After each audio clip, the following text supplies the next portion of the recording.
এখানে কি করতেছো? তুমি কে গো? আমি তো আমি।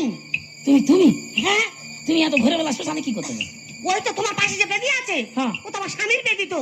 এ বাবাই মশা মারা ধূপটা তুমি দেছিলে? হ্যাঁ গো দাদা। এ মায়ের আমি তুলে দিচ্ছি, বুঝতে পারিনি। তা তুমি মরবে কেন? একটু লেগে আসো না, গল্প খাই করি। আমি গল্প করবো? হ্যাঁ গো দাদা। আবার মায়া বাড়াচ্ছ? মায়া সংসার।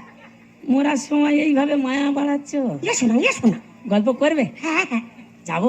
এসো না। এসো। সত্যি তুই মানুষ না দেবতা? আমি ডাকতে হতে চলে যাচ্ছ? আর তুমি দেখো যে আমি থাকতে পারি? সত্যি দাদা। বলছি না তোমার স্বামী মরলো কি করে? আর কোনো দোষ নেই গো দাদা। হ্যাঁ?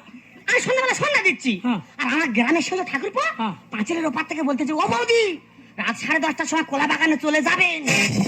গেছো? তাই বলে মানুষটা ওইভাবে কাউ কাউ করে ডেকে গেলে দেখি যাই কি হয়েছে হ্যাঁ, দেখি। হ্যাঁ, হাই কলা বাগানে ঢুকতে পারিনি, হ্যাঁ। আর ছেলেটার বই এসে গোলাপের ধরে সে কি দোল খা দাদা।